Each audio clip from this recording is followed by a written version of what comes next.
ഒന്നാമത്തെ ചോദ്യം, Boston tea party ഏതുമായി ബന്ധപ്പെട്ടിരിക്കുന്നു? ഉത്തരം ഓപ്ഷൻ ബി, അമേരിക്കൻ സ്വാതന്ത്ര്യ സമരം.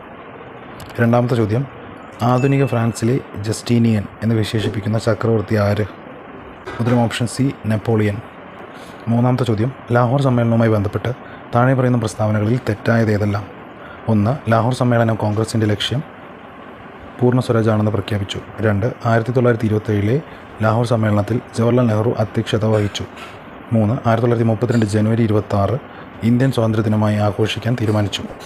4. ഗാന്ധിജിയുടെ നേതൃത്വത്തിൽ ഒരു സിവിൽ നിയമലംഘന പ്രസ്ഥാനം ആരംഭിക്കാൻ തീരുമാനിച്ചു. ഉത്തരം ഓപ്ഷൻ ബി, 2ഉം 3ഉം.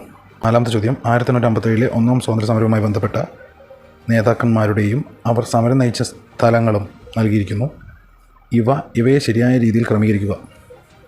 അതിൽ ഒന്നാമത്തെ കുളത്തിൽ 1 ബദൂഷ, 2 ഷാമാൽ, 3 മൗലവി അഹമ്മദുള്ള, 4 ബീഗം ഹസ്രത് മഹൽ.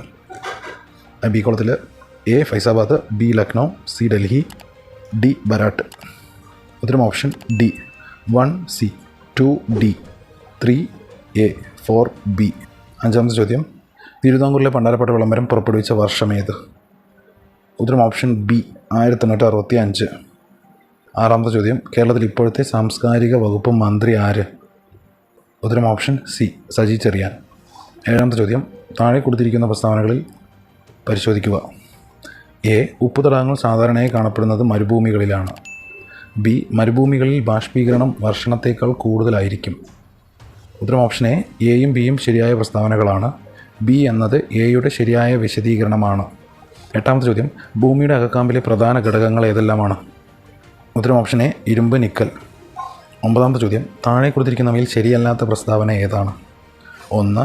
ലാബ്രഡോർ അറ്റ്ലാന്റിക് സമുദ്രത്തിലെ ഒരു ശീത ജലപ്രവാഹമാണ്. 2.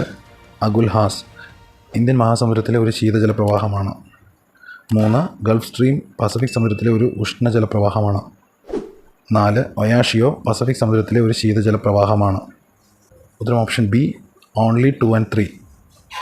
പത്താമത്തെ ചോദ്യം, കേരളത്തിലെ ഏറ്റവും വലിയ ജലവൈദ്യുത പദ്ധതി ഏത്? ഉത്തരം ഓപ്ഷൻ സി, ഇടുക്കി. 12ാമത്തെ ചോദ്യം, താഴെ പറയുന്നവയിൽ ഏത് ധാതുവാണ് ബ്രൗൺ ഡയമണ്ട് എന്നറിയപ്പെടുന്നത്?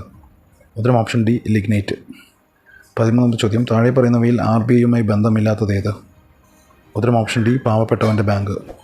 14ാമത്തെ ചോദ്യം, കാർഷിക മേഖലാ വികസനം, ചെറുകിട കുടിൽ വ്യവസായങ്ങളുടെ വികസനം, കൈത്തൊഴിൽ വികസനം തുടങ്ങിയവ ലക്ഷ്യമാക്കി 1982 നിലവിൽ വന്ന സ്ഥാപനം.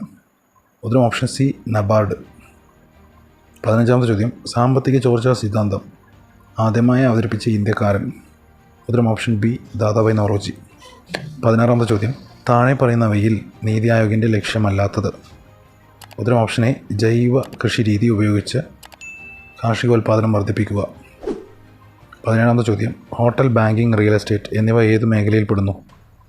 ഉത്തരം ഓപ്ഷൻ എ, തൃതീയ മേഖല. 18ാമത്തെ ചോദ്യം, ഹിൽട്ടൺ യങ് കമ്മീഷൻ താഴെ പറയുന്നവയിൽ എന്തിൻ്റെ രൂപീകരണവുമായി ബന്ധപ്പെട്ടതാണ്? ഉത്തരം ഓപ്ഷൻ ബി, RBI. 19ാമത്തെ ചോദ്യം, നമ്മുടെ ഭരണഘടനാ നിർമ്മാണ സഭയിൽ ഈ 1949 നവംബർ 26 ദിവസം ഇതിനാൽ ഈ ഭരണഘടനയെ സ്വീകരിക്കുകയും നിയമമാക്കുകയും നമുക്ക് തന്നെ പ്രദാനം ചെയ്യുകയും ചെയ്യുന്നു. ഇന്ത്യൻ ഭരണഘടനയുടെ ഏത് ഭാഗവുമായി ബന്ധപ്പെട്ട വാചകങ്ങളാണ് മുകളിൽ തന്നിരിക്കുന്നത്? ഉത്തരം ഓപ്ഷൻ സി, ആമുഖം. 20ാമത്തെ ചോദ്യം, താഴെ തന്നിരിക്കുന്നവയിൽ കൂട്ടത്തിൽപ്പെടാത്തത് കണ്ടെത്തുക. ഉത്തരം ഓപ്ഷൻ ബി, പൗരന്മാർക്ക് ഏകരൂപമായ സിവിൽ നിയമ സംഹിത നടപ്പിലാക്കുക. വകുപ്പ് 44. 21ാമത്തെ ചോദ്യം, ചേരുംപടി ചേർക്കുക ഇന്ത്യൻ ഭരണഘടനാ ഭേദഗതികൾ. അതിൽ എ കോളത്തിൽ 1 42ാം ഭേദഗതി, 2 44ാം ഭേദഗതി, 3 73ാം ഭേദഗതി, 4 86ാം ഭേദഗതി. അതിൽ ബി കോളത്തിൽ എ വകുപ്പ് 21A, ബി 11ാം പട്ടിക, സി വകുപ്പ് 300A, ഡി ചെറു ഭരണഘടന. അതിൽ സി കോളത്തിൽ 1 ത്രിതല പഞ്ചായത്ത്, 2 മൗലിക കടമകൾ, 3 വിദ്യാഭ്യാസം മൗലികാവകാശം, 4 1978. ഉത്തരം option D, 1D2, 2C4, 3B1, 4A3. 22ാമത്തെ ചോദ്യം, താഴെ തന്നിരിക്കുന്നവയിൽ കൺകറന്റ് ലിസ്റ്റിൽപ്പെട്ടത് ഏതൊക്കെ വിഷയങ്ങളാണ്?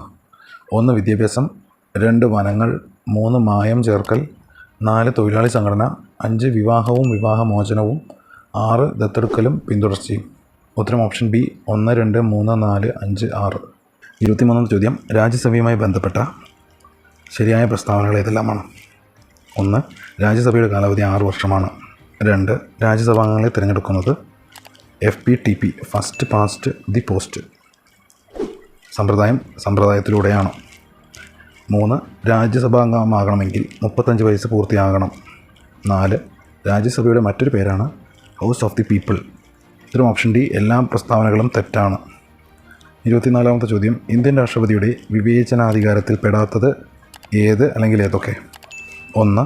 ലോക്സഭാ തിരഞ്ഞെടുപ്പിൽ ഒരു രാഷ്ട്രീയ പാർട്ടിക്കും വ്യക്തമായ ഭൂരിപക്ഷം ലഭിച്ചില്ലെങ്കിൽ രാഷ്ട്രപതിക്ക് പ്രധാനമന്ത്രിയെ തിരഞ്ഞെടുക്കാം. 2. മന്ത്രിസഭ നൽകിയ ഉപദേശം പുനഃപരിശോധനയ്ക്ക് വേണ്ടി തിരിച്ചയക്കാം. 3. രാഷ്ട്രപതിയുടെ പോക്കറ്റ് വീറ്റോ അധികാരം. 4. രാഷ്ട്രപതിയുടെ ഗവർണറെ നിയമിക്കാനുള്ള അധികാരം. ഉത്തരം ഓപ്ഷൻ എ 4 ഓൺലി. 25-ാമത്തെ ചോദ്യം ഇന്ത്യൻ രാഷ്ട്രപതി ആംഗ്ലോ ഇന്ത്യൻ സമൂഹത്തിലെ 2 അംഗങ്ങളെ ലോക്സഭയിലേക്ക് നാമനിർദ്ദേശം ചെയ്യുന്ന രീതി നിർത്തലാക്കിയ ഭരണഘടനാ ഭേദഗതി ഏത്? ഉത്തരം ഓപ്ഷൻ ബി 104-ാം ഭേദഗതി. 27-ാമത്തെ ചോദ്യം ഇന്ത്യൻ ധനകാര്യ കമ്മീഷനുമായി ബന്ധപ്പെട്ട ശരിയായ പ്രസ്താവനകൾ ഏത് അല്ലെങ്കിൽ ഏതൊക്കെ? 1. ധനകാര്യ കമ്മീഷനുമായി ബന്ധപ്പെട്ട ഭരണഘടനാ വകുപ്പാണ് 280. 2. ഇതിൻ്റെ കാലാവധി 5 വർഷമാണ്. 3. ഇന്ത്യൻ ധനകാര്യ കമ്മീഷൻ്റെ ആസ്ഥാനം മുംബൈയാണ്. 4. ഡോക്ടർ അരവിന്ദ് പനഗരിയയാണ് ഇതിൻ്റെ ചെയർമാൻ. ഉത്തരം ഓപ്ഷൻ ഡി 1, 2, 4. 26-ാമത്തെ ചോദ്യം ദേശീയ ഗ്രാമീണ തൊഴിലുറപ്പ് പദ്ധതിയുമായി ബന്ധപ്പെട്ട ശരിയായ പ്രസ്താവന ഏതെല്ലാം? 1. സ്ത്രീക്കും പുരുഷനും തുല്യവേതനം നൽകണം. 2. 15 ദിവസത്തിനകം തൊഴിൽ നൽകാത്ത പക്ഷം തൊഴിൽ രഹിത വേതനം നൽകണം. 3. തൊഴിൽ ചെയ്യാൻ സന്നദ്ധരായാൽ അപേക്ഷിച്ച് 15 ദിവസത്തിനകം തദ്ദേശീയ ജോലികൾ നൽകണം. ഉത്തരം ഓപ്ഷൻ ഡി 1, 2 and 3 ഇവയെല്ലാം. 29-ാമത്തെ ചോദ്യം Kerala social security mission KSSM ൽ എത്ര അംഗങ്ങളുണ്ട്? ഉത്തരം ഓപ്ഷൻ എ 15 അംഗങ്ങൾ. 30-ാമത്തെ ചോദ്യം താഴെ പറയുന്നവയിൽ എത്ര വയസ്സ് തികഞ്ഞവരെയാണ് മുതിർന്ന പൗരന്മാരായി കണക്കാക്കുന്നത്? ഉത്തരം ഓപ്ഷൻ ബി 60 വയസ്സ്.